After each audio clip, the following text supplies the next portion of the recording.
Pues,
Scholars who are together to, in some sense, save the spirit of research. So this is an unique occasion, and we welcome you all. And first of all, I heartily thank you on behalf of DRSO to be part of this occasion. So many of you who are very new here, who don't know much about DRSO, you have seen the flyer, you have seen the posters. Some volunteers went to you and talked to you, and you know, okay, there is a DRSO. You have seen it in social media. But this conference that is organizing happening today has a history of 10 years. So this organization is started from 2012 July. I think it is important to very briefly recollect the history so that we put today in context. Uh, the history is, for example, I just tell my part since I am here. So I am doing my PhD in SN Center, and we are really troubled with so much problems we have in our institution, and we discuss in the dinner table or in the hostels, and we are sometimes elated by some success in our research, sometimes frustrated, and sometimes say that okay, we are saying this, but we are alone. Nothing. What can happen? What we can change? What we can do? We are hopeless and helpless. This was the impression that we had. So something happened in the meantime. We had our friend whose name is Pritam Bhattacharya. This name is very important till today. So he was a research scholar at Assam University Silchar, and he is going to, I think, Delhi University for some research work only. So in the way to Delhi, he was kidnapped in the meantime, and there had been a lot of search, a lot of police complaints, a lot of protests that a research scholar, promising scholar, how he can just be kidnapped and no one trace him. So we, his friends, we really connected many scholars and did raise a voice. What happened after 7 or 8 days? His dead body was found in 3 pieces. So that was a horrible incident for us. So that was the first time I personally felt that we are thinking of our problems within the confines of our institution and within the confines of my own life. But even if our thought is confined within us, the entire society that is going to affect us, that cannot spare us. So with this realization, we, the research scholars of many places, actually came together for a protest. That was just a normal protest, just a incident that shocked us. There is an impulse, and we should do something. With that, we had a protest in Kolkata, and for the first time, many research scholars from different institutions they came at one place. So then something really changed. So we thought there is a protest, we should follow it up. The scholars they should have a social responsibility, which is very important. But then we find that the problems we in our own institutions are talking about, our friends in SIMP, in ISI, in Calcutta University, in ISCF, in IIC, they are also talking of so many problems. We thought our institute there is a lot of problem, but then we find that there is a structural issue which is very common everywhere, so that all the scholars, even in Calcutta University, the situation was horrible. We never know there are research scholars who are doing their full-time research with full dedication, but they are not given a single rupee as a fellowship. That we came to know first time after the protest of Pritam. So then we thought that we are thinking of society. The first thing is to unite the community, and there are so many things that we have to correct among ourselves, so that we need to unite ourselves into a platform. This is how in 2012 only this platform Democratic Research Scholars Organization has been formed. After that, a lot of protest, lot of movement, and lot of discussions went on among several research scholars, primarily from Kolkata. Gradually, we understand that when we are talking of problems, that is not enough. When we are protesting some against some issue, that is not enough.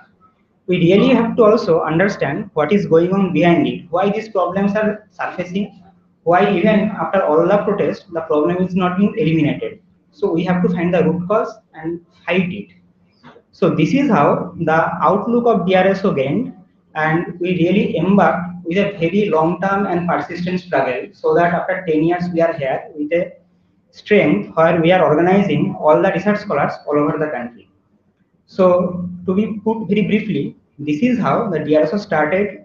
I just don't give the details of all the movements, because in the 10 years there is a lot and lot of things, there is a lot of success, there is a lot of frustration also.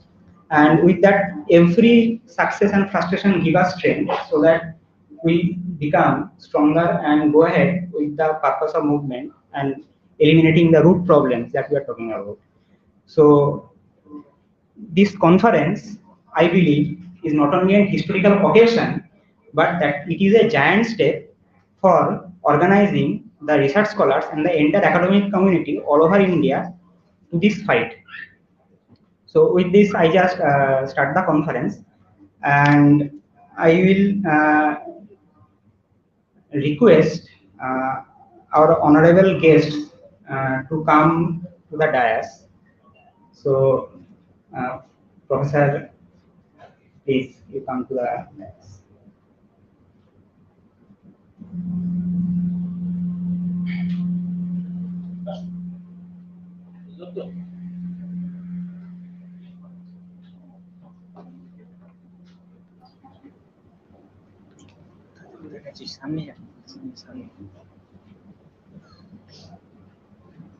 ওই পাশে ওইটার আগে যান, ওটার আগে যান, banner.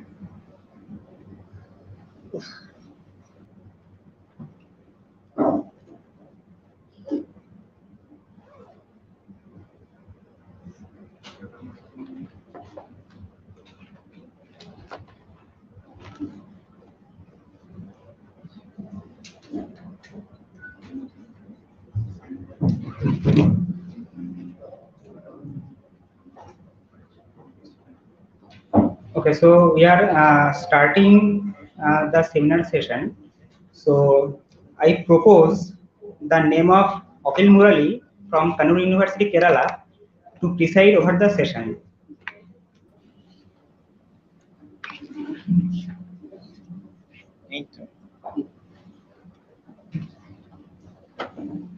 Greetings to professors and scholars. I second the proposal put forward by Dr. Arya. Thank you.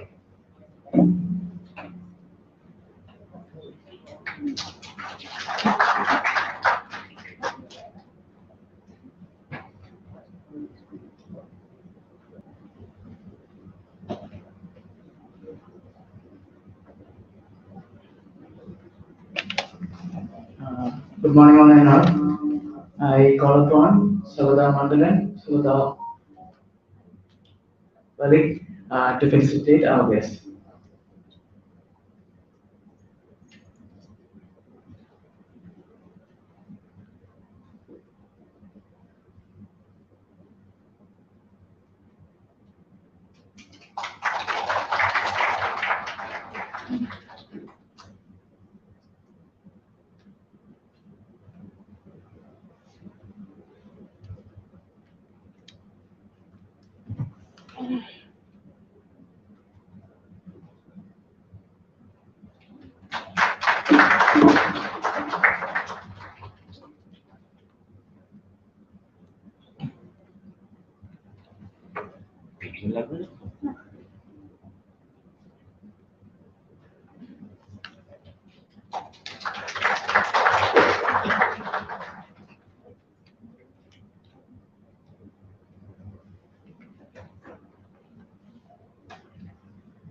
Thank you.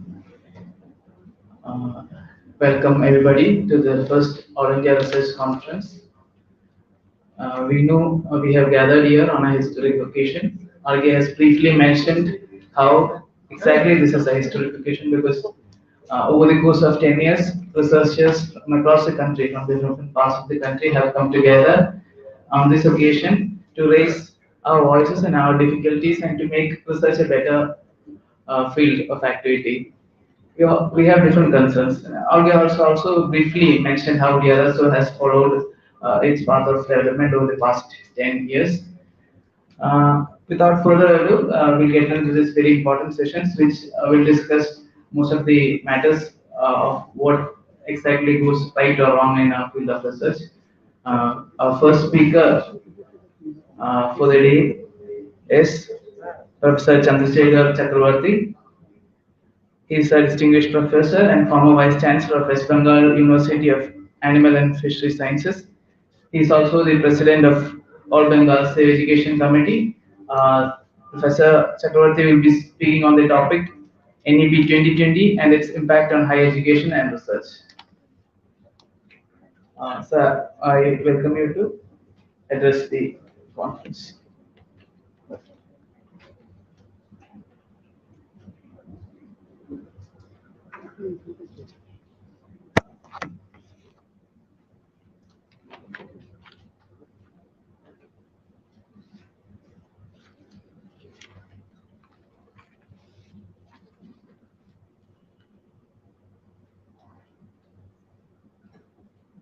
Eminent scientist, Professor Dr. Professor Mukherjee on the dais, promising scientists and scholars present in this auditorium, I express my sincere thanks to the organizer, that is Research Scholars Organization, who have invited me in this seminar. I'm thankful to them and wish every success of this organization. Everybody here, you know what is NEP 2020. Since my task, as you have mentioned, is to say something about higher education and it's what it has been described in NEP 2020. But I think each and everybody should know the entire policy plan which has been propagated or rather accepted by the central government. And to some extent, what is their motto? Friends, when NEP in its draft form appeared in 2019, it was a huge voluminous work, more than 450 pages. Many points were mentioned that at that time, we, the people, of like-minded people rather, we discussed the thing among ourselves and completely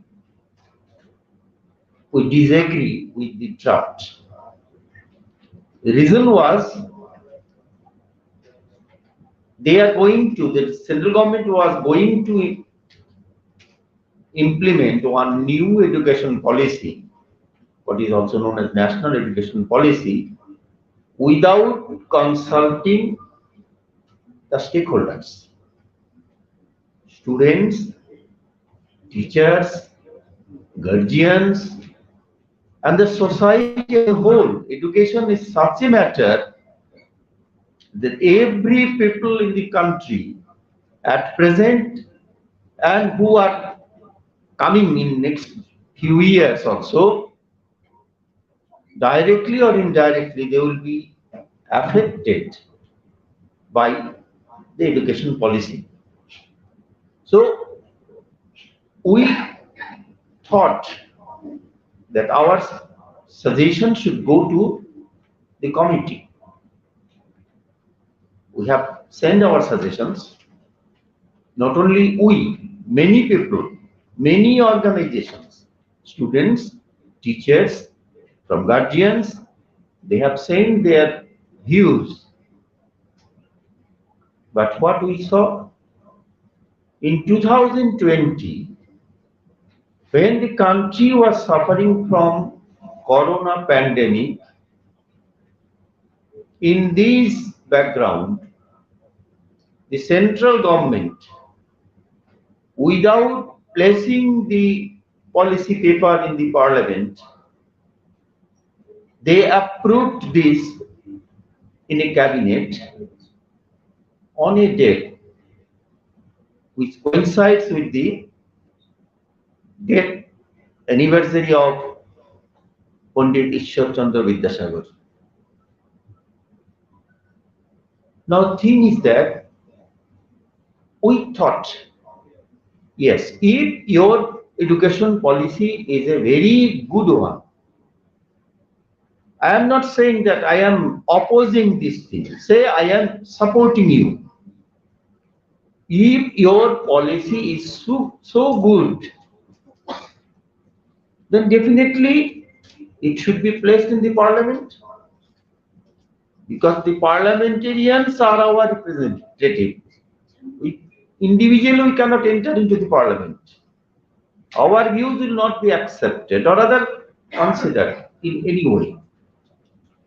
So, if it is so good, why it was not placed in the parliament? This was our first question. Till that, we have not received any information or rather any answer from anybody why it was not placed in the parliament. Number one. Number two, why the opinion of so many people of India were not at all considered, excepting the opinion of selected group of people having some kind of relationship with the central government or other organization who actually run the government.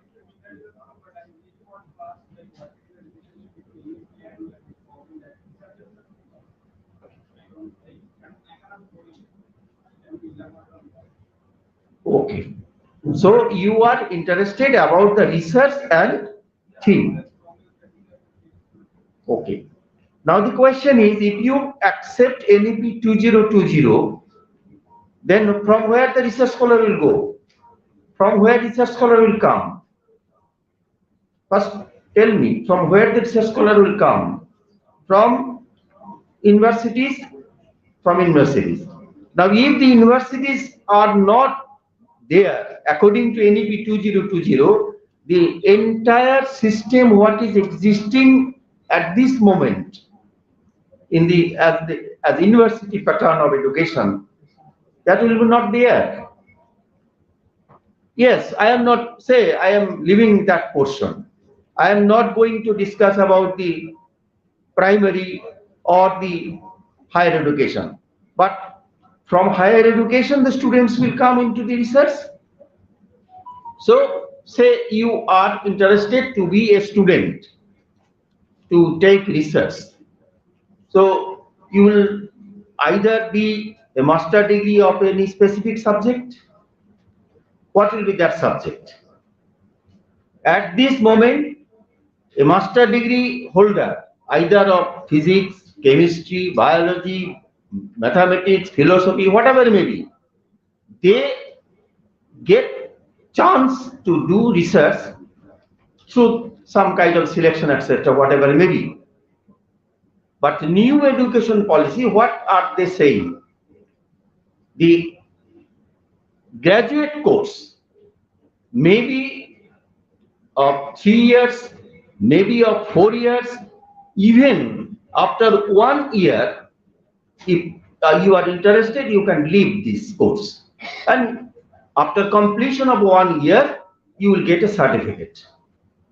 After 2 years, you will get a diploma. After 3 years, a graduation without honors. After 4 years, a graduation with honors. But here again, the entry will not be direct. From 3rd year, honors admission should be restricted on the basis of CGPA of particular 7.5 like that. Now, once you are there, now you see what will be your major subject and what will be the credit course that you will read over there. The credit course that you will read there according to NEP 2020 will be much less than what is existing at this moment. It has been calculated. If you are interested, I am not going to discuss in detail because you will hear other views also. If you just go read the Amber Habib's report paper on Times of India on 5th May, you will see the elaborate discussion has been made over there. What will happen? What is the credit course present at this moment? What credit course the student will get in future? Again, the question is, say you have a major course now, physics, minor course, maybe chemistry and mathematics. But at this case, the physics may be there, but minor may be dance, minor may be music, minor may be arts, minor may be any other things. A Sanskrit should be a language, liberal arts should be there, IKS should be a compulsory one. Now it was an audit course even 5 days back. After 5 days, a book has been written by Mahadevan and two other fellow. The central government has now taken a decision that it should be considered as a credit course. So all these things, the question is, what will happen ultimately? What will be your major course? What will, from where you will enter into the research course? And from research course, how you can explain that I will be a scholar? These things should be taken into consideration. Now, you know, a new PhD regulation has been announced just few days back. At this moment, it is not very different from what is there in 2009 and 2016 in broadly. But now they are insisting one thing: the topics of research should be decided by a committee. You will give or you will get a project on the basis of that headline, that this is the area, frontal or focal area. On the basis of that, you can expect that I will be there in research. From my personal experience, I can tell you, just before pandemic, I visited one central university. They have got a mandate from the ministry that your research area should be on this. I am not making it detailed here, but you can get everything. You can search net and you can get everything there. So if it is directed, if research is directed, how you can say that it will be a freedom of scholar, freedom of mentor should not be there. Autonomy of institution, the most important thing, autonomy of institution will not be there. Everything will be directed. So centralization, what we are saying, that centralization would be one of the area. Previously, UGC was one of the body, AICTE may be another body. Now at least 10 bodies should be there. One for research funding, one for examination, one for evaluation, another for upgradation. So many committees will be there, headed by central government authorities. Now the question is, if the coordination is not there, then everything will be difficult. Now you know, at this moment, a CBCS course is going on, semester basis. Just now, before pandemic, it was introduced. What is happening? The examination is over, result is not coming. Next semester is not going to be started. So there is a great delay. Now here, the new education policy, class 6 onward, every examination, every system should be on semester basis. So if the semester is not running smoothly, then entire session should be delayed. Another thing, you can say that yes, it is a freedom. You can see ABC. What is that? Academic bank credit. Say you are here in Jadavpur University, you took some courses here, and then you left. Exit is there. Few years back, you may be in Karnataka, you are interested to get entry in any university there. This, what is you have done in Jadavpur University, they will transfer this to that university, and then you will be that too. What you have got in Jadavpur, that, and then in Karnataka, that too should be added. And if you say that yes, I am now ready for getting a diploma, then you will get a diploma. Or you may go in another place and complete another year. You may be getting a certificate, a degree, pass course degree, equivalent to a pass course degree. Then another year in another place, maybe honors. Then you will get a all India exam. Here is the question. India is a so big country, so many diversifications are there. A single examination be sufficient to identify the scholars of all states, all provinces, etc., so that they can get entry for researches. These are the questions. Say, Tamil Nadu is now fighting against the NEET. They are fighting that this is not helping our students.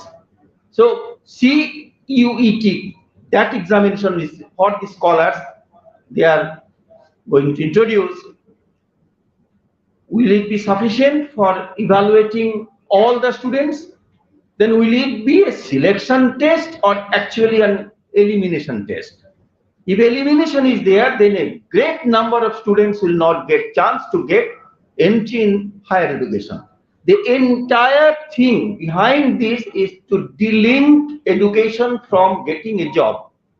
The entire meaning of this NEP 2020 for higher education is to delink your claim to get a job after a degree. Rather, they are giving emphasis that you be a job provider, not a job seeker. So, whether these policies are applicable in Indian situation, having our background, what is there in India, because the people who were associated for making these policy papers, they have taken evidences from two universities of USA, one from Michigan, another from Arizona. They have taken entire thing from there and pasted here. So some things are from Western countries and something manufactured in some religious group. They have imposed these things and they are making a blending of these ideas. So this is not a single policy, rather a combination of policies. They have introduced a blending mood. The blending mood is nothing but the introduction of online education. Now, when the pandemic was there, the online was an essential one. But you know, as conscious people, you know that at least 50% of Indian population, they are devoid of any kind of facilities to get this online education. So under these circumstances, if as per their present suggestion that 40% should be online mode and 60% is teacher student. And again in the ABC it has been mentioned a teacher should not be a teacher. He should be considered as a mentor. A teacher will not teach. The students will come with a problem and teacher will give some suggestions only, and that will be the mood of teaching. So all these things should be taken into consideration, because from there, after getting a master's degree, only the student can get a queue to get entry for researches. Then again, There are problems that will be there. It was there also in past that the number of the universities. Previously, it was a decision or rather a division was like that. Many research organizations are there in India. They were doing they are helping in research only. Say Jadavpur, IICB, cultivation of sciences. Mostly the research work was there. Now they will give teaching also. Okay, no problem. The question is there, if the number of the teachers are not increased, if the number of the mentors are not increased, then the number of the mentors to provide guidance to the students will be less. That will be a problem. Universities, so far they were providing education with more emphasis and less research there. Now, again, the research is essential, but in the university level, infrastructures are not coming in that way. In NEP 2020, they have mentioned that universities will be such that at least 3,000 students should be there in one university. It will be considered as a higher education institution and a higher education complex. Smaller colleges should not be there, or if there, they will be under a particular umbrella. Now, all these things is to curtail the education. So we think that commercialization, corporatization, and digitization, everything are in favor of a group of people, not the wide number of people present in this country. And if the students are not getting proper direction, what will be the motto of higher education? If they do not get a degree they desire, then I think in future there will be a very big problem to select a research area, and ultimately there will be a very less number of students who will be in the research areas, and that will make a problem, because as per our demand, the students demand that the students be allowed to take higher education, students be allowed to do research according to their own areas, what they want to take after their master degree. In this new method, that opportunities should not be there. So from all these point of view, I think the new education policy will not help the students to be specialized in a particular area in master degree, and if not, then they will not that type of facilities for doing researches in future also. So other problems which are associated with the research scholars, they cannot be solved, I know, because the problems are different. Somewhere infrastructure is not there. In some cases, monetary supply is not there. Regular funding is not there. When I was a student in Calcutta University long back as a research scholar in 1978-79, at that time when UGC committee came in Calcutta University to take information from the research scholar, what are their problems? Because there was a big problem that was facing by the students at that moment. Huge number of research scholars were there assembled to meet the UGC team, but we are not allowed to meet them. That was a situation there. I think the situation still is going on. You will have to be alert, vocal, and more dangerous days are coming. I hope your association, your boldness is essential to fight all these things. Then only you will get your bright days. Thank you for inviting me to say something before you. Wish not the bad days, a good day will come if you are united. Thank you very much.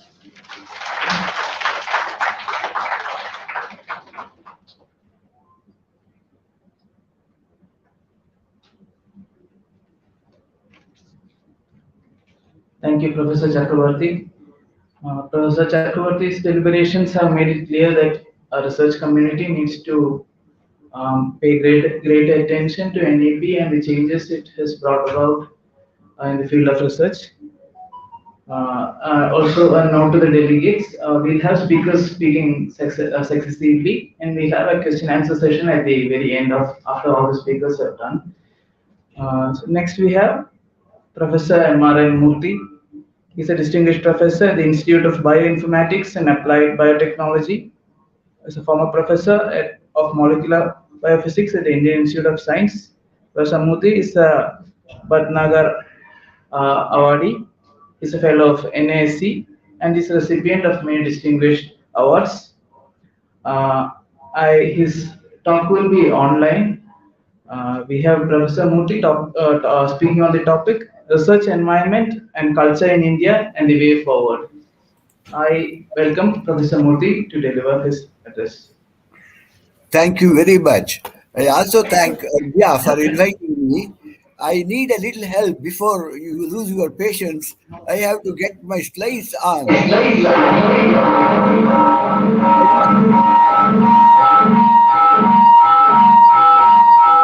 my slides? Can you suppress the echo? Now it is suppressed. Can you hear me? Are you able to hear me? Yes, we can hear you now.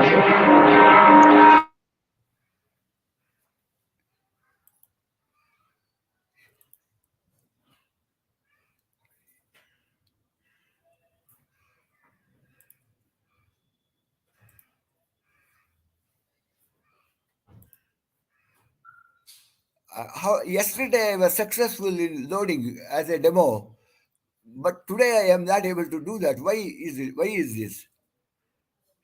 Share screen, video, slides.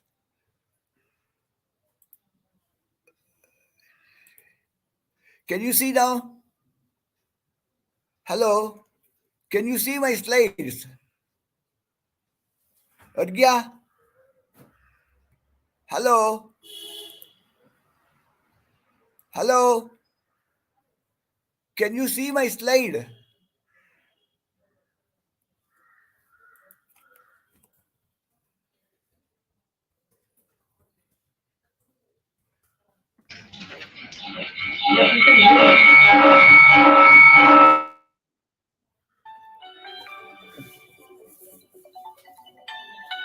Hello, I am speaking now. Can you hear me?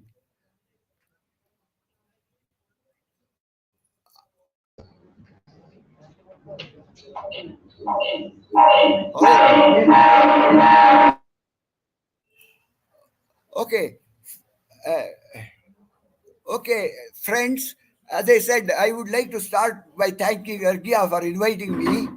I will not be speaking anything about the education policy, new education policy, which is extremely controversial. You know, if you discuss the whole of education policy in one go, I think it is going to be less useful. You have to take each of these points in the education policy and have a detailed discussion on it. Fortunately, I don't have any overlap with my distinguished previous speaker. Now, what I would like to do is to contrast, have a historical perspective of what is happening in our country. So I'm sorry, a little bit.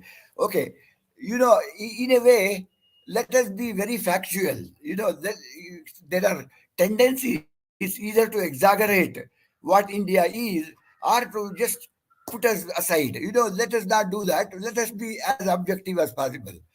So I would like to say that India has had a glorious past. In astronomy, for example, Aryabhata Varahamihira, mathematics, Apastamba, Brahmagupta Varahamihira, medicine, Charaka Sushruta, metallurgy, there was a lot of development. We have a glorious past. There is absolutely no doubt about it. But then, you see, it is not enough to look at what glory we had. We also have to look at our past. Some of the problems which are relevant even today for research scholars is, separation of learning and labor. There was a class of people who were scholars, but they never wanted to work. And there were artisans who always worked and who knew the labor. What happens when you do various things, machine fabrication, for example. but they did not have a university education, some kind of separation between learning and labor. That is there even now. I will tell you how it is still even there, but that has been a very bad that's a thing. Same thing I have put in another way: segregation of craftsmen and intelligentsia. Those people who can do thinking and theoretical imagination were not craftsmen. So, unless you join these two, you don't progress in science. And suppression of women, I consider it as one of the very important aspects of, inglorious aspects of our society. Even now, I think the number of male professors who can conduct themselves with respect with female professors is very low. I am sorry to say this, but that's the state of matter. And you see, we have lacked respect for manual labor. See, I remember once I was in the north and I was drinking a cup of coffee, and the coffee cup fell down from my hand and broke into pieces. I tried to pick it up. Then the professor next to me said, "No, no, no, no, no, no. Don't do that. Don't do that. Hey, boy, come here." He called somebody Chota and then clean it up. you know if you drop a cup, you clean up. You see what best you have made. I think that is a respectful thing, but how many people really want to do that? You go to a conference, sometimes the students carry your baggage. What a insult it is to student as well as professor. So this lack of respect for labor is something we have to get rid of. And of course, you see, we have had great people, but their impact has gone somehow. Gautama Buddha, and he was revolutionary, and Alvars in actually South India, Basavanna in Karnataka, they were great social reformers. Somehow their reformation was all forgotten, and then we had very bad time afterwards. So our division in our society continues even today. Now, so we have lot to learn from the past and correct ourselves. I want to also mention, you see, if you look at Vedas, I don't know how many of you are very familiar. There is one which I like very much. This is so bold a statement. Pashyema sharadashyatam, jivema sharadashyatam. It is an affirmation of life. It is an affirmation of science. It is an affirmation of adventure. Let us live for 100 years. Let us see for 100 years. Let us enjoy for 100 years. Let us hear well for 100 years. Like that, let us win for 100 years. That spirit somehow vanished afterwards. You see, we were too much time under colonial rule, and we lost that independence of spirit and saying that I will win over the world. That spirit went away. Instead, we became, oh God, this life is a struggle. Protect me, somehow give me moksha and release from this cycle of birth and death. So life became a burden at a later time, never in the time of Vedas. Anywhere in Rig Veda you see, you will not find such statements. Then you see, Britishers did as much harm as they could to our country. First of all, they actually gave emphasis to English language. I am really happy to tell you that the most brilliant research scholars in India are from West Bengal. And the people who have the least English knowledge, of course, apart from the Hindi belt, if you take South Indians, they know English much better than Bengalis, but they're not necessarily good scientists. Somewhere we have lost, the balance of our natural ability to learn in the mother tongue and to learn in a foreign language. I am not, of course, I know very well that without English you cannot do research. English is absolutely essential.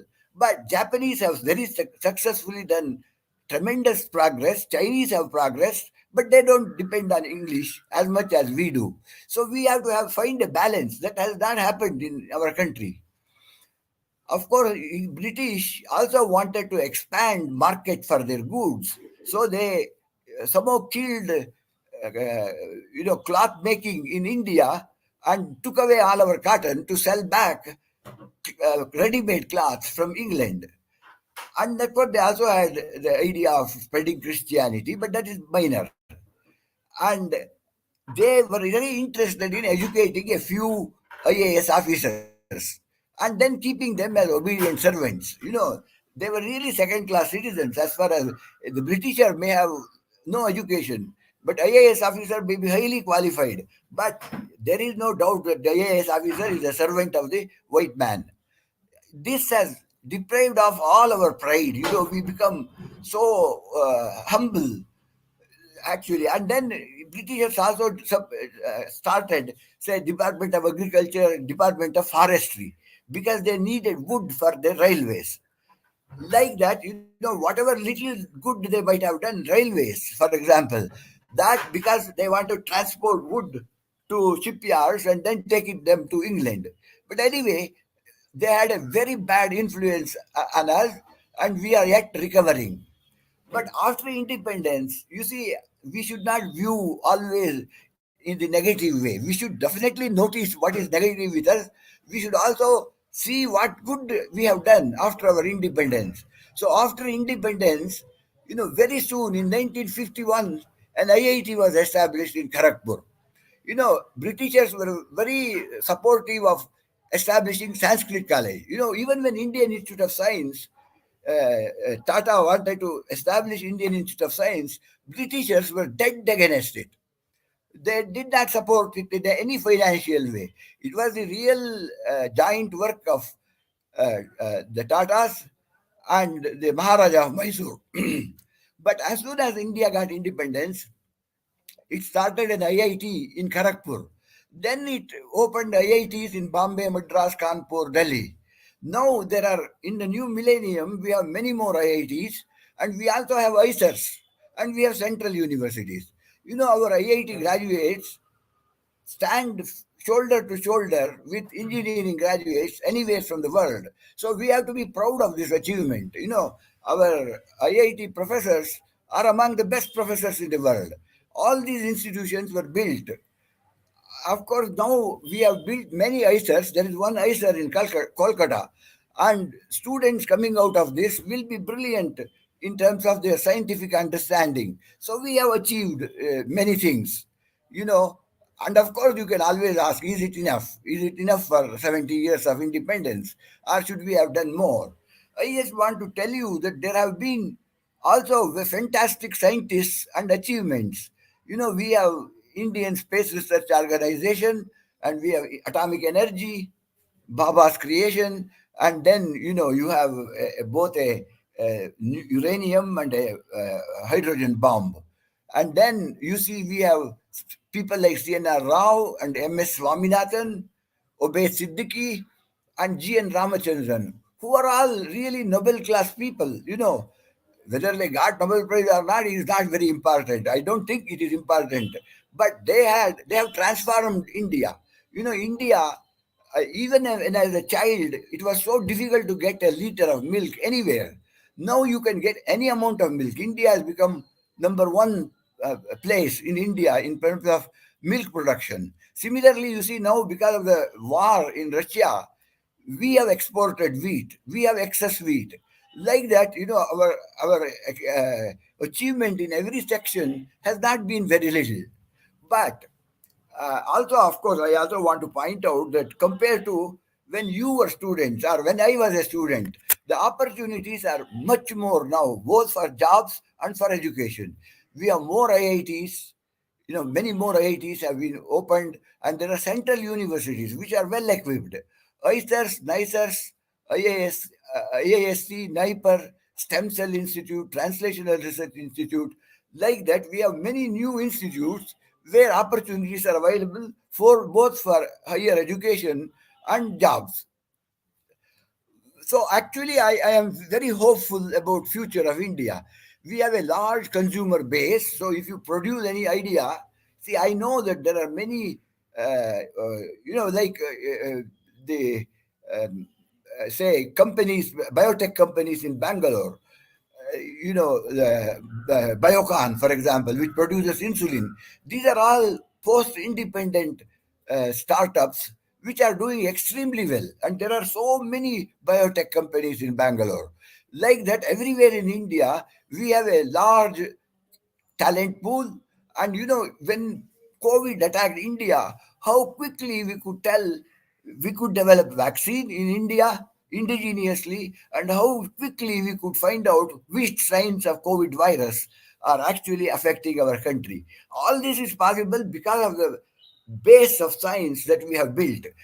Actually, we should not evaluate just, these are indirect benefits.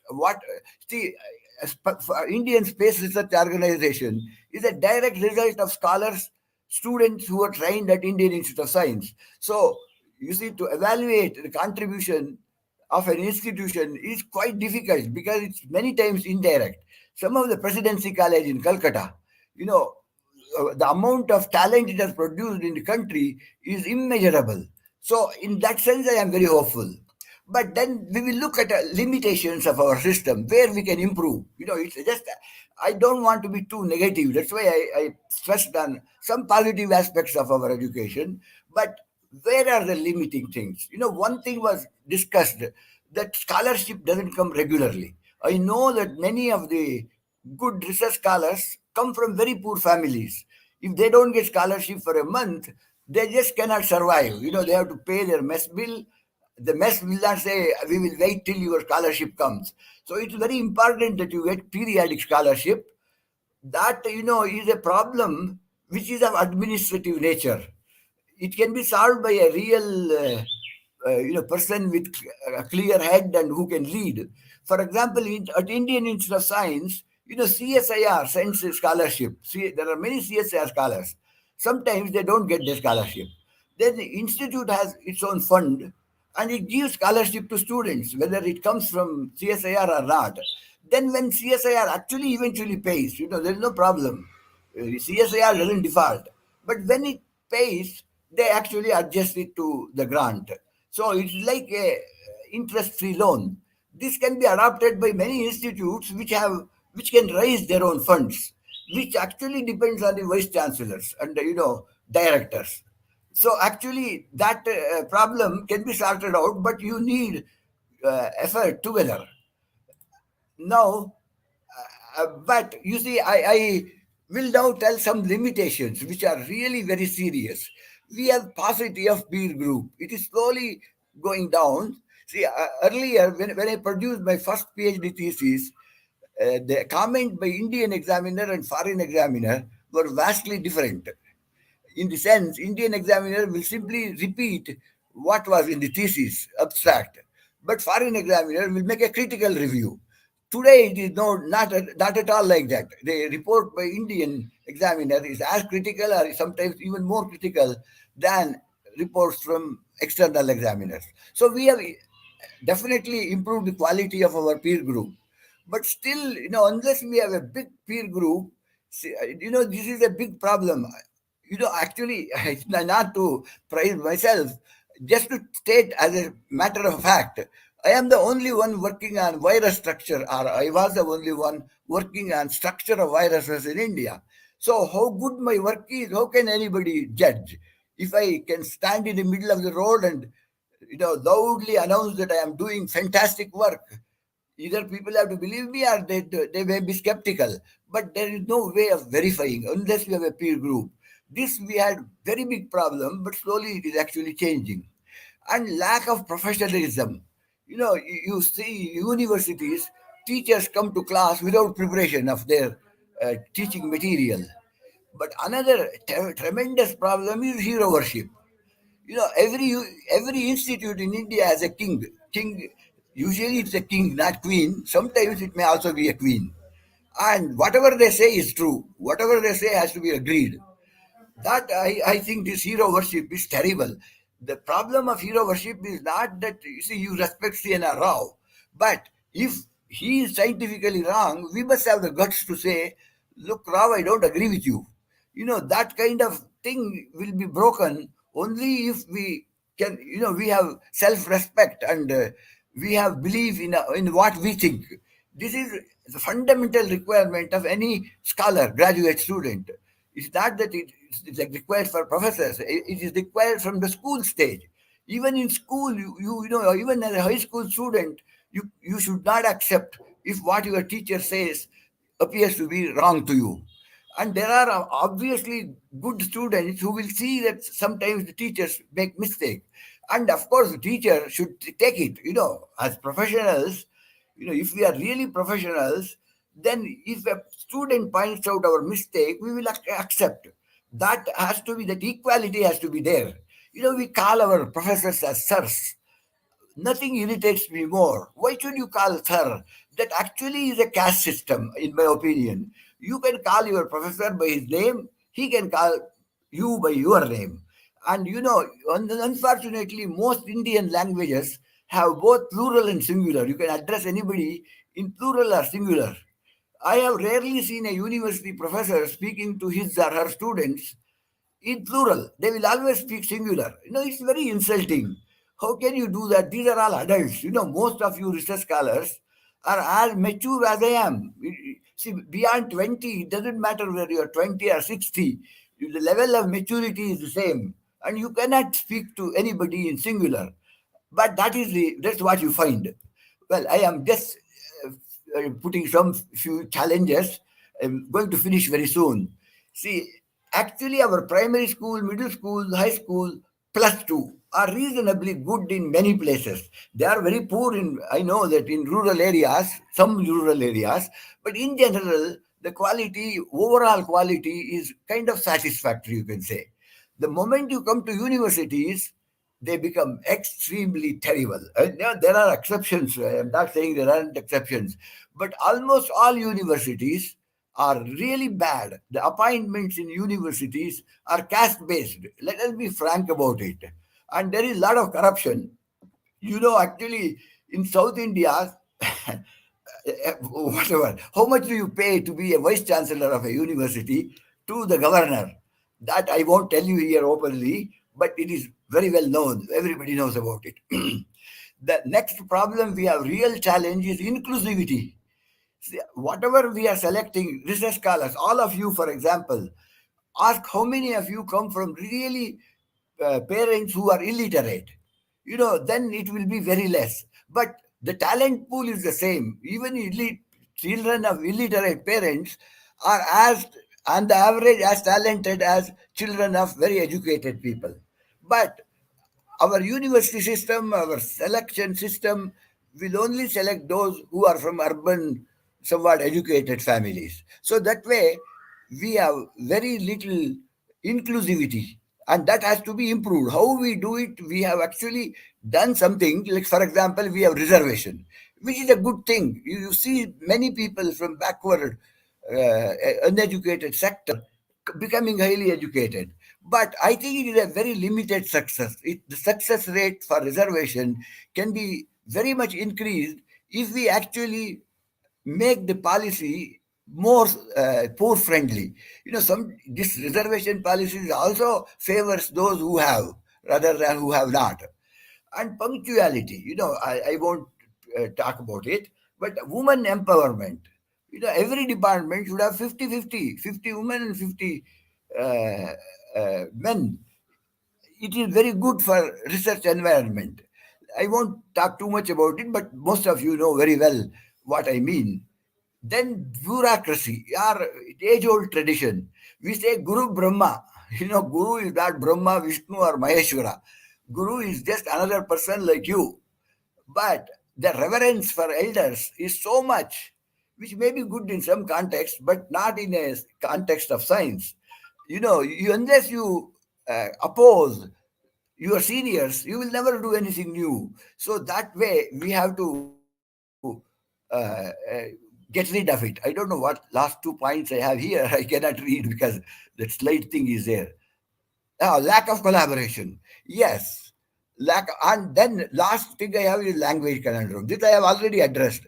That how much of English is required, when do you study, in which language. All these are extremely important issues, but we haven't actually. We need to really discuss and decide for ourselves, for our children, for our future generation. But overall, my summary is that India has done real progress. There's no point in sitting at a place and say, weeping that we haven't made any progress. That's not true also, actually. Our standard of living has increased. no matter which government, you see, all governments are very corrupt, but it doesn't matter. For the country, they have done good only. And we have improved, the way Britishers exploited us. Compared to that, we have done tremendous progress. But we should not be happy with it. We should not be complacent. We should increase it. And how do we increase it? It is thanks to, societies like yours, where you people, young people, come together, discuss issues, and try to take action, not just discuss, follow it up by action. So we can actually go to rural places and see that rural education is improved. There are many ways we can participate in public education. And you can write articles in your magazines, you can write articles in Bengali. First, you have to note that the first people in India who wrote science in native language were Bengalis. So I am very proud to be part of your function, and I have so much admiration for the greats of Boses and Sahas of Calcutta. It is Raja Ram Mohan Rai you honored at the beginning of the conference. He is such a great man, and we have to have such people as our role models and emulate them. And I think we can do it. And let us all hope that we all do the best work and uplift our people and our country. Thank you very much.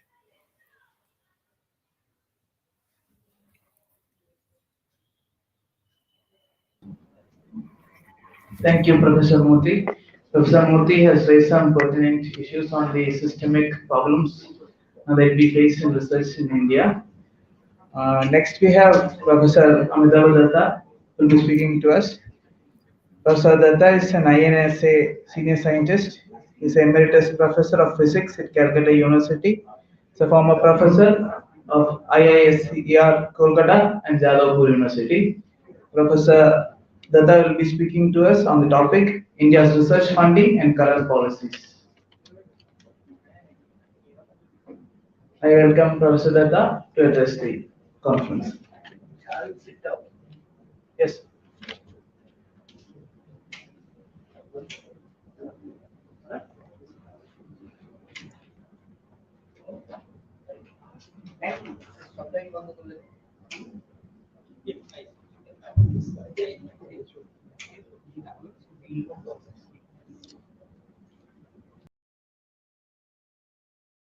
Datta will address the conference sitting because he is unwell.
I'm supposed to talk about research funding.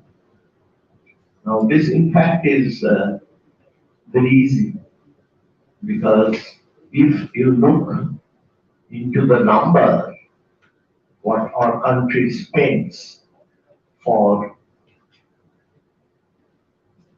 research, something like 0.7%.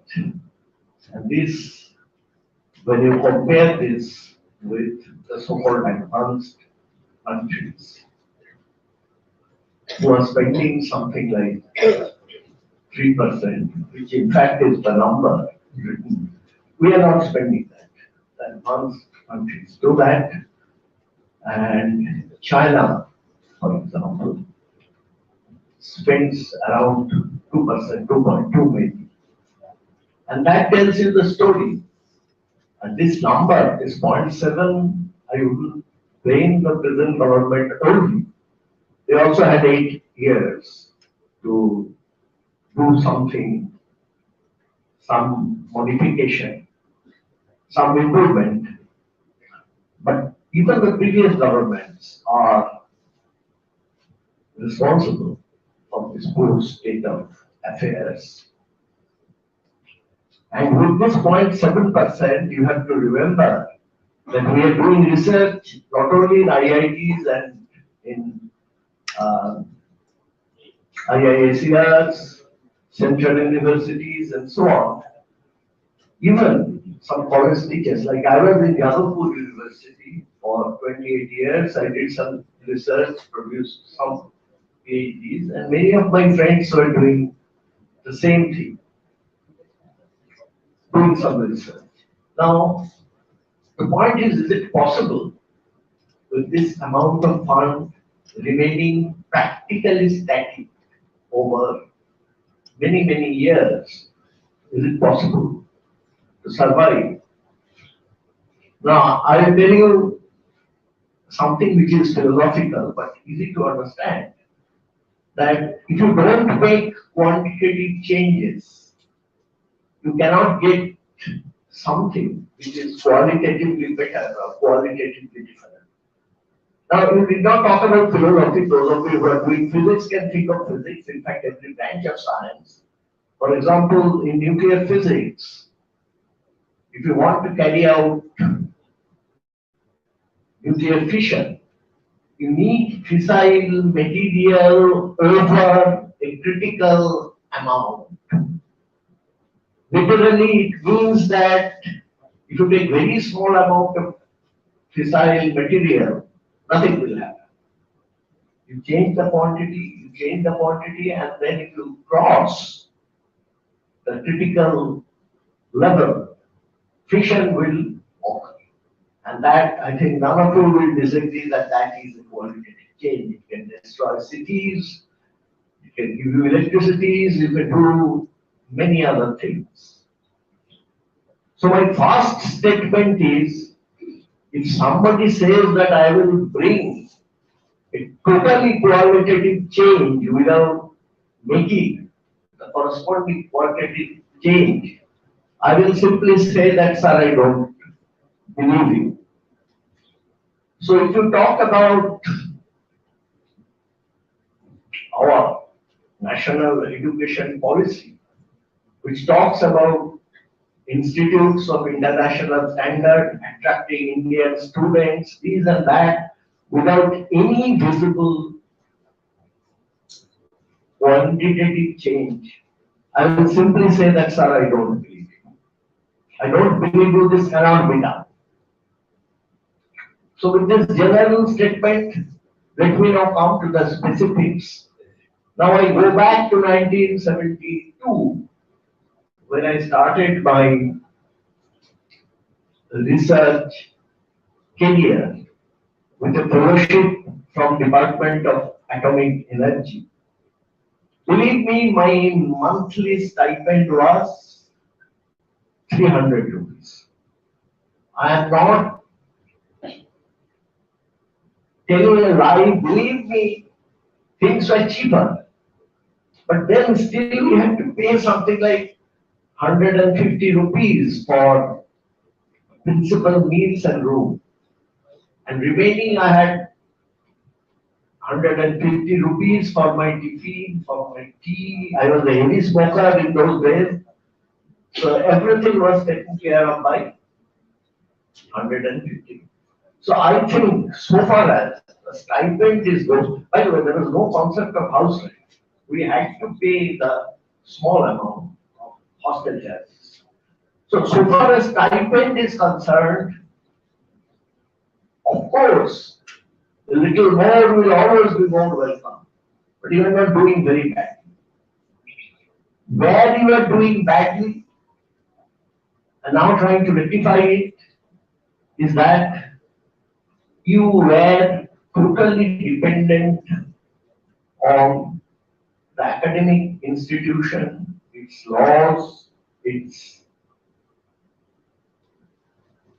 what should I say, administrative structure, and so on. In our days, this was much better.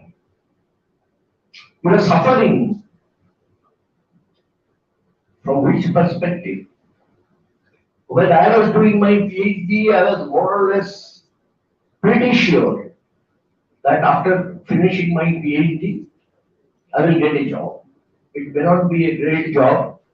In fact, starting salary, I started as a CSIR pool officer, was 1200 rupees without any stipend, without housing allowance, for example.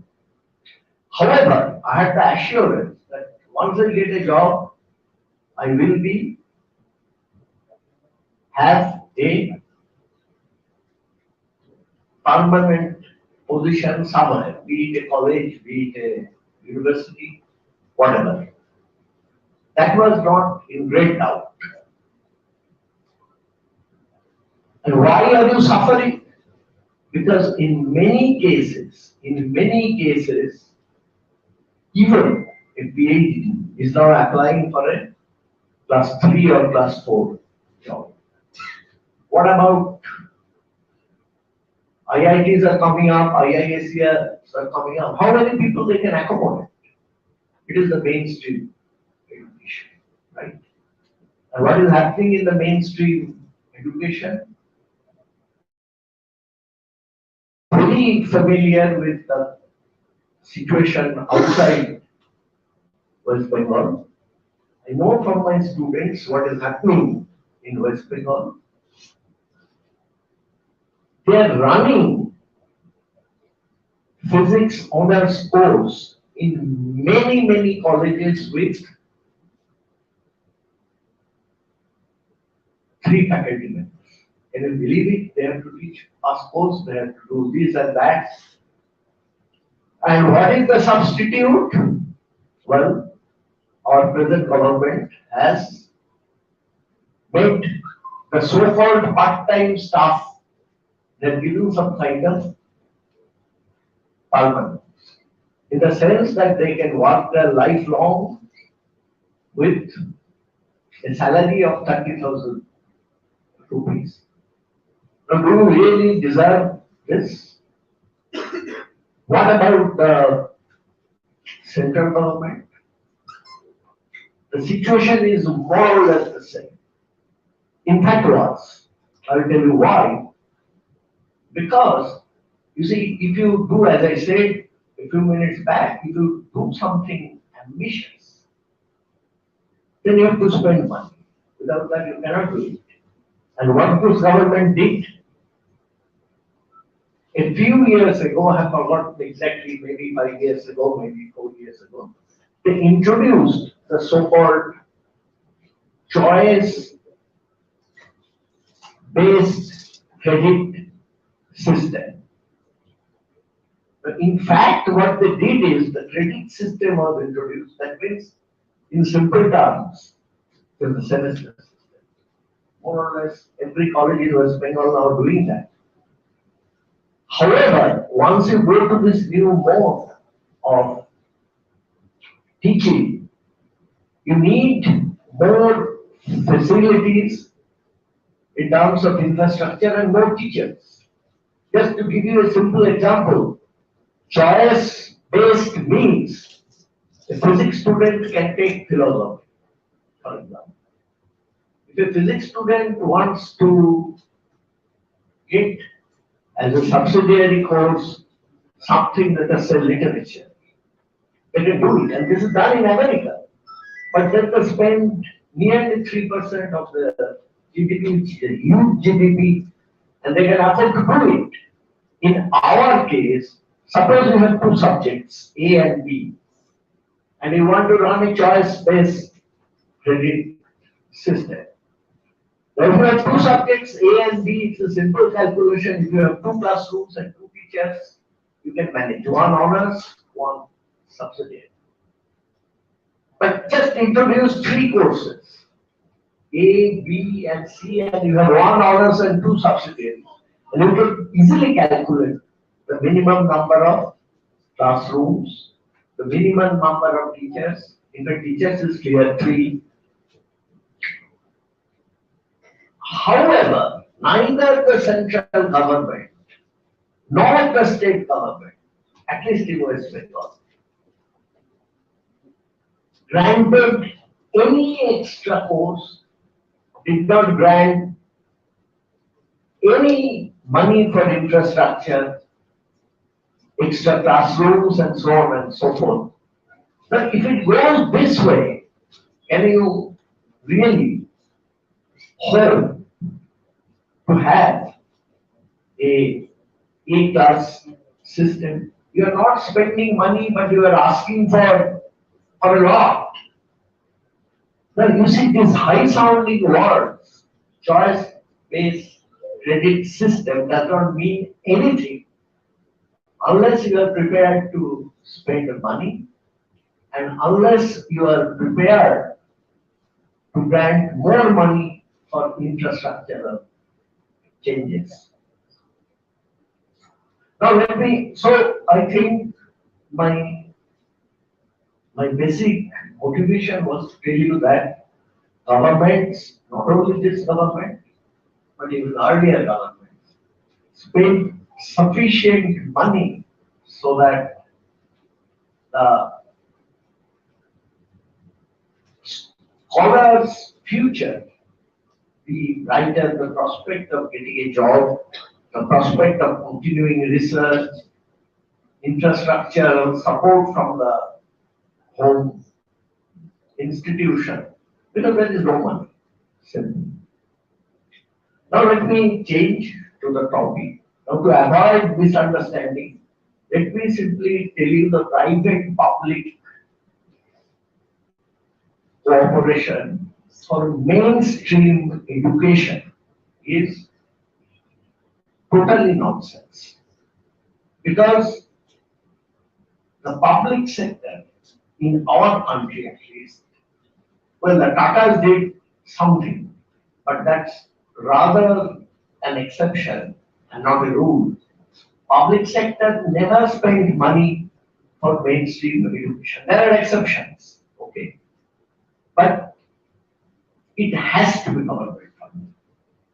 Otherwise, you just cannot run the mainstream education on the good wills of some rich house. What I am talking about is the research level, public-private cooperation. Now, before I tell you something more specific, let me just give you one example, personal, nevertheless instructive. And if you just go to the ground floor of this building, you will find that there is an X-ray crystallography lab. And my friend, Professor Alok Mukherjee, used to run it.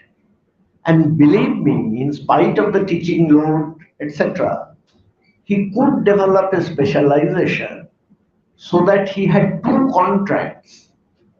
One with the Reddy's lab, this is more famous of the 2 in Hyderabad, and one from Pune. Now, what was his job? His job was, he was an X-ray crystallographer, and when the companies want to develop some new medicine, they wanted to know the crystallographic structure of the material. And Professor Mukherjee's role was, with his scholar, to carry out the X-ray, to work out the X-ray diffraction pattern of that medicine. Of course, university gained something. Now, the whole thing started with Alok Mukherjee and collapsed when Alok Mukherjee retired. Because the university or anybody else didn't take any care to build up a group around Professor Alok Mukherjee with scholars, this and that. So as soon as Professor Mukherjee retired, it collapsed. And certainly close to retirement, he was already fairly old and he didn't want to carry out the venture with some third persons. But what I'm trying to say is that people can do it. I do not want to, mention people by name, but see, when I joined, I think maybe Tarun Shanal can remind me, there was Professor Kapun Ghoshal in the electrical engineering department, and he used to do a lot of work for DRDO, Defense Research. Now, I am not talking about this kind of individual efforts, but I am talking about some organized efforts by the universities, which will carry out a significant university-industry collaboration. Now, what is the advantage? Now, first of all, you wouldn't have to be satisfied with academic jobs anymore. If you work in close collaboration with industry, you can find suitable positions in the industry, a research scholar. And let me tell you that I had a fairly long stay in Germany. How many minutes I do have? Okay, 5 more minutes, I will finish. All right, so coming back, let me tell you, I have spent a fairly long time in Germany and I have seen many PhDs, and most of them, even PhD students in theoretical physics, ends up in industry. Could be a bank.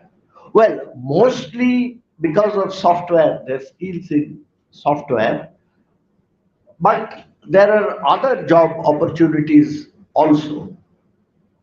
In America, it is more or less the same. In fact, my own last 2 PhD students have ended up in software industry. One ended up in Infosys.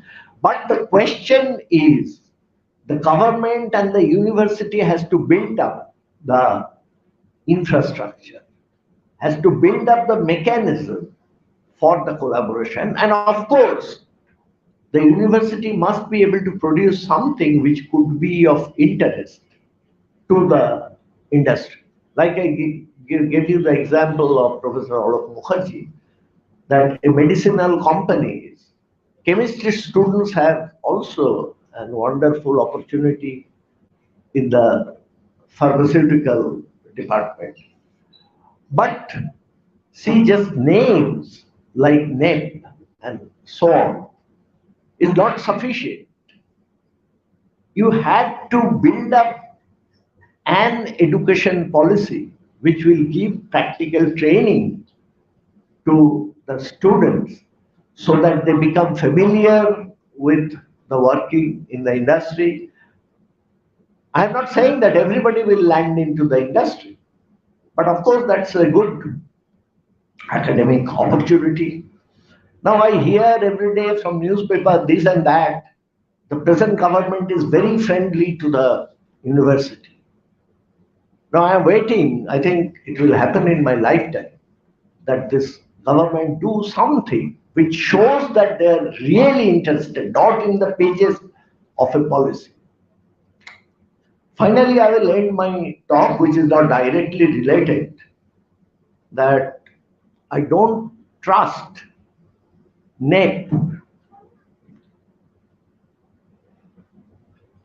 because anything that starts with a lie is not reliable. And what is the lie? There are many. By the way, if I try to cover all that, this will be over.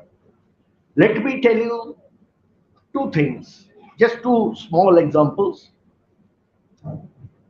Before NEP, I think one of the earlier speakers have mentioned, a draft national educational policy was circulated. Yes, it was circulated. Many people know it, it could be easily available. So that's all right. However, that was 2019 and the work was done around 2018 or so when papers got circulated. And there was a mention regarding online education, but it was not crucial. It was not life and death problem in those days. In 2020, it was placed in the parliament. There was wide criticism. One of earlier speakers talked about it, and the government told a blatant lie. And they said that, oh, we circulated among lakhs of people. Yes, sir. But that was in 2018 and 2019 earlier. Clearly, you didn't circulate anything to the public when the COVID pandemic started and online education became a critical issue. You didn't discuss with anybody except in your own inner circle after the COVID pandemic. What should be the online? So this is lie number one. I would end with just one more. I don't want to continue on and on and on. Many of you have heard about Jean Drèze. He is Professor Amartya Sen's collaborator. He wrote an article in Indian Express. I have the date, it's not very important. Maybe 2001 at 21. And he made a survey with his collaborators about sample size was small, 1400, but they were all from areas which are remote. And the result was disastrous. I think nobody would dispute it because we are seeing more or less the same thing in West Bengal. The result during the lockdown was disastrous. And he indeed found a disastrous result. And in his newspaper article, he mentioned a lecture by our Honorable Prime Minister. And he said that I congratulate, of course, you are self-congratulating, didn't mention it. At the same time, he said that my countrymen, the teachers, that you have done a miracle. There was no experience of online teaching in the country. And you have performed a grand job. Now, just by mentioning this, Mr. Drèze says, really, Mr. Prime Minister? The country has done a great job. So this is all I want to say. This obviously was another blatant lie. So I think that's all. Thank you very much.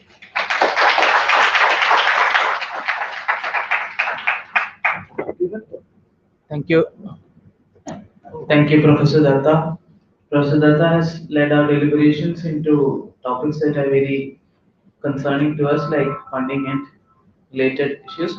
Again, going into NEP. The delegates, we are behind schedule. We should have left for lunch at 12:30 and have come back at 1:30. It is already past 12:30, but we have questions. We have time for a couple of questions. If any delegates have questions to ask, please do so.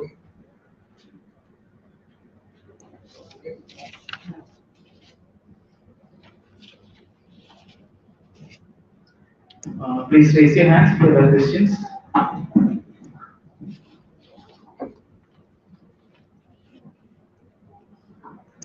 Yes.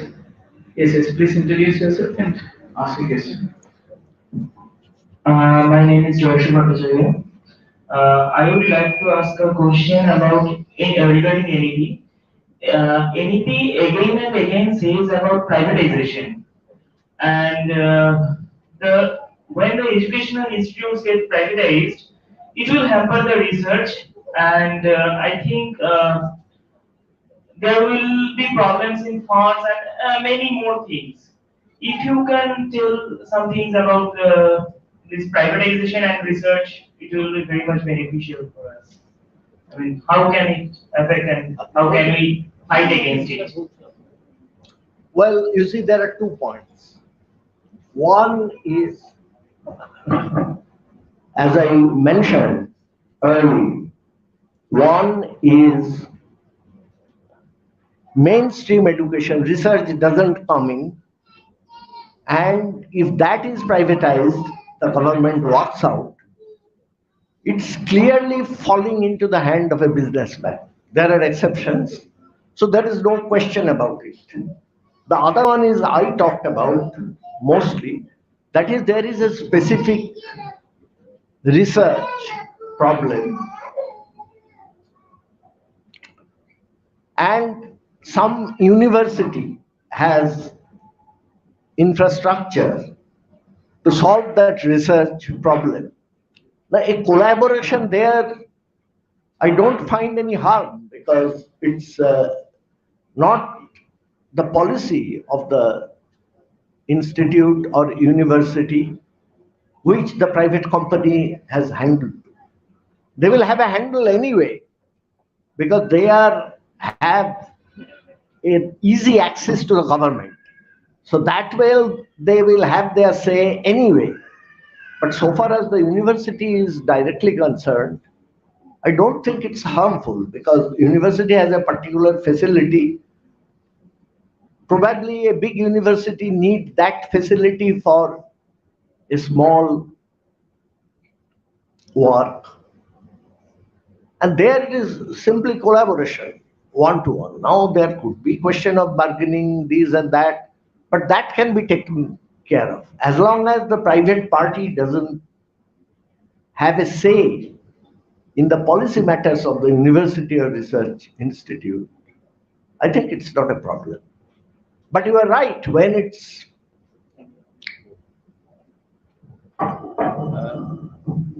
In addition to what Professor Dotto has mentioned, I would like to make some points which are already there. Same, the funding is not coming. The 6% of GDP in education was not there. So higher education institutions are coming. In the NEP 2020, it has been mentioned that they will get every autonomy, including delivering or giving degrees to the students. So if the central aided or state aided universities are not coming or not getting fund from the university, that is the state government or central government, what will happen? Education businessmen will come. Now education is a business. The students are considered as commodities. It's not that the students are the wise person. They are commodities. They will be sold in the market in a competitive price. So what will happen? If funding is not coming, then definitely the private organization will come. Now you see every newspaper, 1, 2, or 3 pages, full cover, that private universities or private schools are coming. Every day you'll see. Why this type of advertisement is coming? More than few lakhs rupees is needed to make an advertisement, full page advertisement. Why they are giving this thing? Because the government will not spend a single money in education within next few years. So it is the private people. Already 200 universities, foreign universities has given permission to enter in Indian education system. It will increase. Dual degree system has been recommended. The ABC, main purpose of ABC is that you can go from here to there. So whenever there will be no state or central government aided universities or institutions, students will leave that and they will enter into the private organization. I am not saying private organization will be bad. The question is there, the money that will be needed for private or to lead in private organizations, most of the people in India, they will not be able to provide that. That's the question. Thank you. We have time for one more question before we break for lunch. Yes.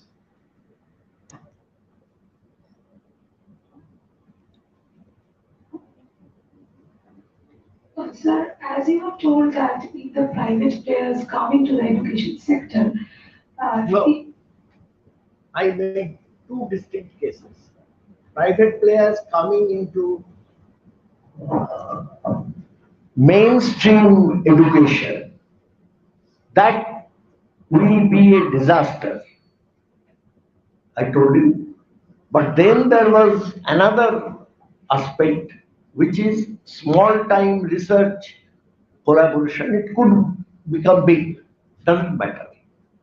But the private player has nothing to do with the policy of the university. What should be the fee structure? What should be this and that? Yes. yes, that I was telling that in the country like us and in this situation, the present scenario, can we really expect that they will not have any say in the fee structure or the policy? I don't think that we can expect that. I also answered your question that they will enter in a roundabout way, they will influence the government. They did not come to the university executive council or something. Whether we like it or not, they will enter even into the research sector through the government. But that's different. But already we are seeing that they have entered, and the effect is already disastrous. No, because there is no significant private industry collaboration in the research sector. Can you give an example? No, I'm not telling that about the collaboration because No. Research collaboration. I mentioned very specifically that there is a research project A, which the university has the infrastructure and manpower doing it, and the private player comes and tell you that solve this problem. Okay. So what you are telling is that, yes, you are correct. It is in the NEP 2020, from 460 page to 66 page, you will see that 66 page is not telling everything. Many things are coming from their pocket. It is just like a magician's box. They are bringing everything from one and another, and through UGC they are circulating this thing. Even within that 66 page document, you will see that they have given all these promises to the private organizations, not what sir is mentioning. It is a specific research oriented. Say X is a very big private organization having big facilities for giving research. So they can collaborate with the university where both will get benefit. That is a different thing. But here it's not like that. It is taking over the entire government machineries. PPP, what is that? They are making say, this is the building of Jadavpur University. Say Jadavpur University is not in a position to run this thing. So X outside Jadavpur University, he is telling that I will run this thing and you give me this.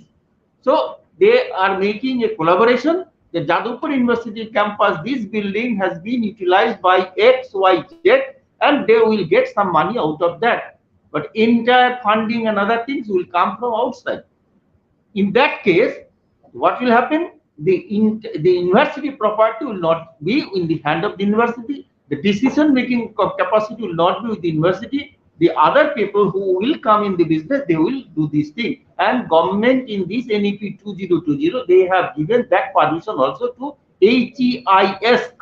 If you see the power delegated to HEIS is so much that they will be given everything, anything, any autonomy, so they can do this thing. And actually the government is coming out of the education field.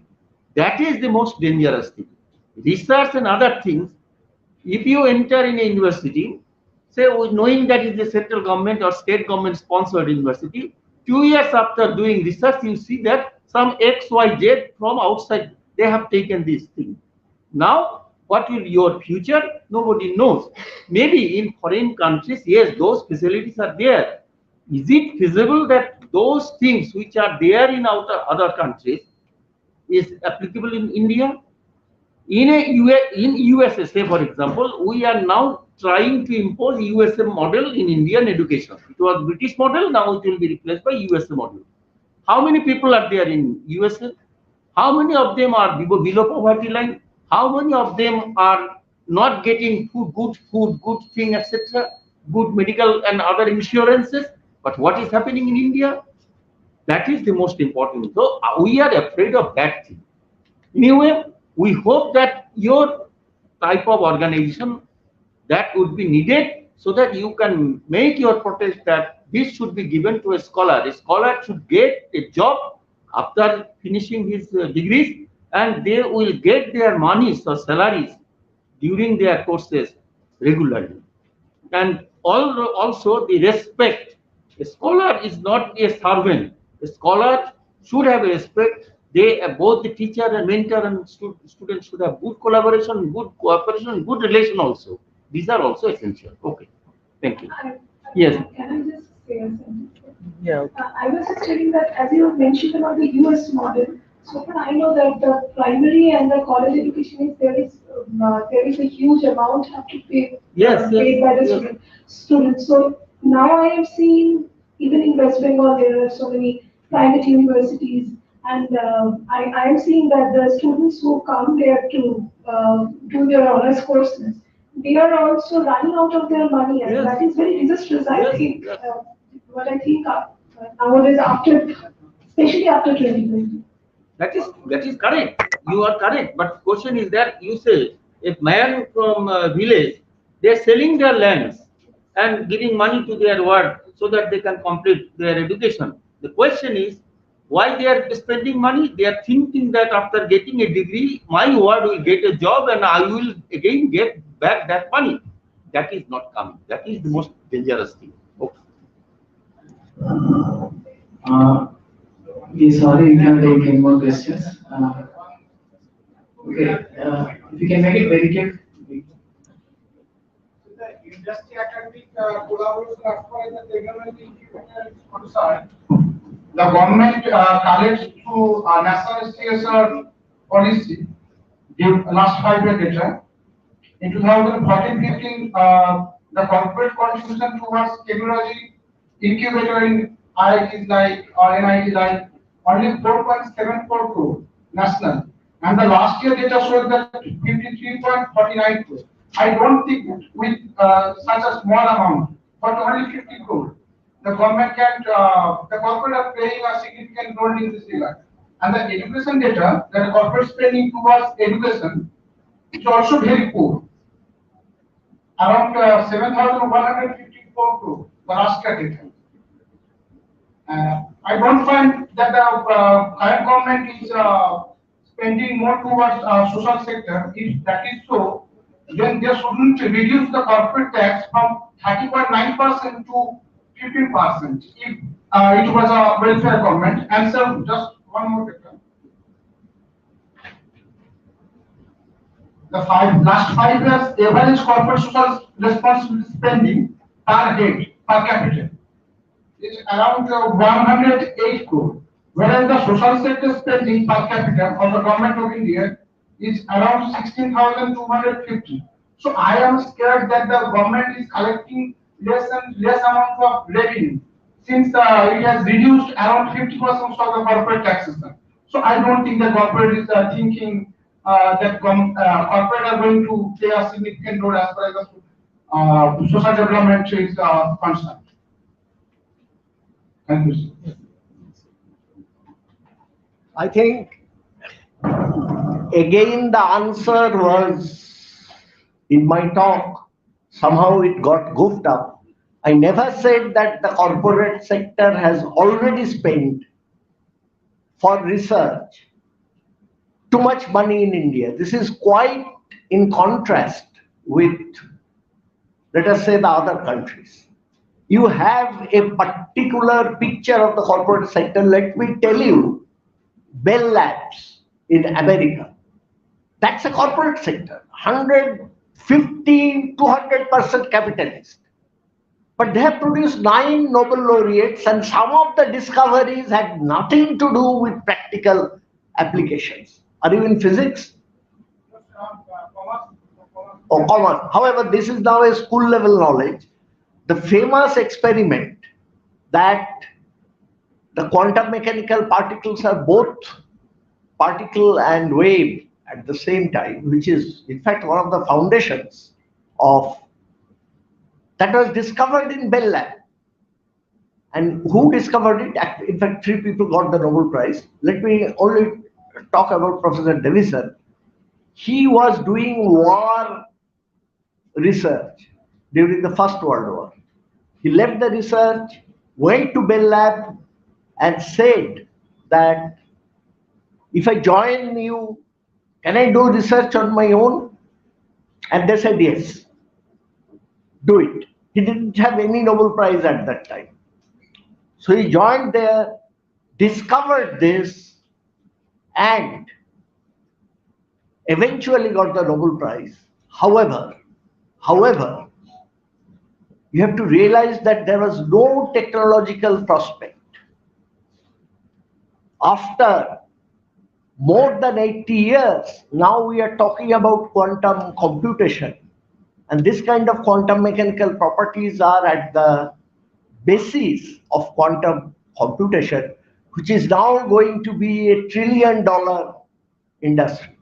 So some of the industrialists have, not the Banias, not who do small business, they have the foresight to see that if I choose the right person, they can give business. Maybe 70 years, maybe 80 years, who knows?